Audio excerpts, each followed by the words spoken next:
What I know is that we were targeted deliberately, non-stop, until everybody was dead in this convoy. This happened over more than 1.5, 1.8 kilometers.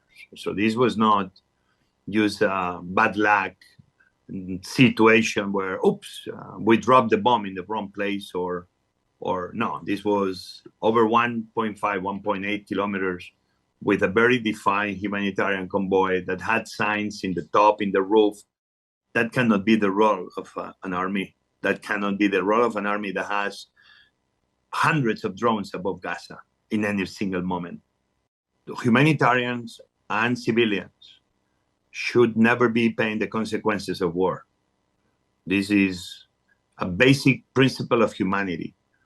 At the time, this looks like it's not a war against terrorism anymore. Seems this is a war against humanity itself.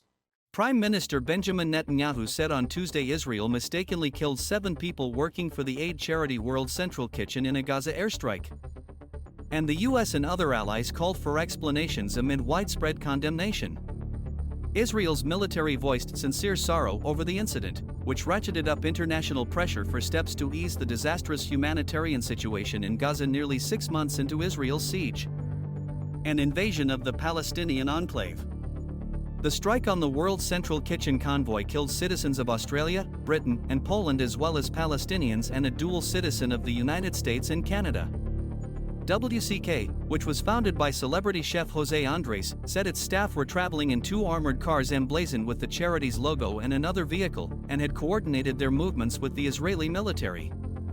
Unfortunately, in the past day there was a tragic event in which our forces unintentionally harmed non-combatants in the Gaza Strip, Netanyahu said in a video statement. This happens in war. We are conducting a thorough inquiry and are in contact with the governments. We will do everything to prevent a recurrence. The Israeli military pledged an investigation by an independent, professional, and expert body.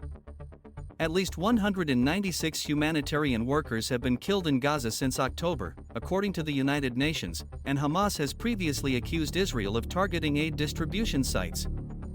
In a call on Tuesday, British Prime Minister Rishi Sunak told Netanyahu that Britain was appalled by the deaths, which included 3 Britons, and demanded a thorough and transparent independent investigation, Sunak's office said. Australian Prime Minister Anthony Albanese said he expressed anger and concern to Netanyahu in a separate call. The United States, Israel's closest ally, said that there was no evidence Israel deliberately targeted the aid workers but that it was outraged by their deaths. And Israel had an obligation to ensure aid workers in Gaza were not harmed. US President Joe Biden called WCK founder Andres to express condolences. Washington will press Israel to do more to protect aid workers, the White House said. These people are heroes, they run into the fire, not away from it, U.S. Secretary of State Antony Blinken said of the 7 aid workers, speaking to reporters in Paris. We shouldn't have a situation where people who are simply trying to help their fellow human beings are themselves at grave risk.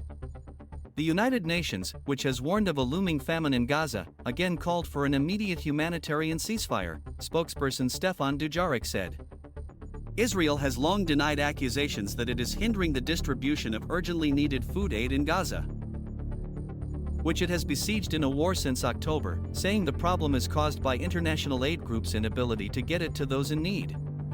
The aid convoy was hit as it was leaving its Deir al-Balah warehouse after unloading more than 100 tons of food aid brought to Gaza by sea, WCK said.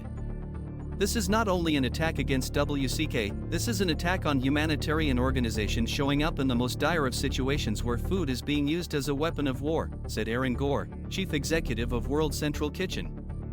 This is unforgivable. The US-based charity said it would pause its work in Gaza, and the United Arab Emirates, which has financed the seaborne food deliveries to Gaza that WCK distributed, said it was putting the shipments on hold pending safety guarantees from Israel and a full investigation. ANRA, a US-based aid group that works in part with WCK, said on Tuesday it too was pausing operations in Gaza because of safety concerns.